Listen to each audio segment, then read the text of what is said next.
What's up? Nag-ready mi diri sa bunot sa lobby kay mo daw ning kukupit para sa hydroponics. Ubani day mi dani nga video karon, let's go.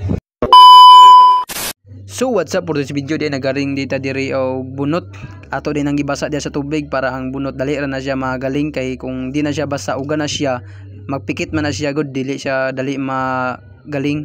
Og pagkauman na mo galing dani amo na ning gikuha kaning mga bukbok kay di man ni mawatong kaon katura man kukupit gyud.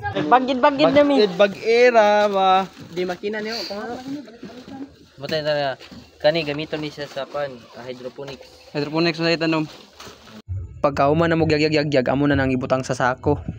Ug dani amo na ning gibutang sa init nga tubig kay mo maning main ingredient sa ato ang binignit ay joke lang amo din ning gibutang sa init nga tubig kay para ma-sterilize na siya kay acid man gina siya gyud para mawalang acid ba ana man na. Og nakakita manggaling ka dani nga video palayog lang kog like og share diha dako na kay nang tabang sa kog follow na lang pod. Update ra ko ninyo kung unsay lang itan man ni og maor to salamat kay pagtan-aw dani nga video.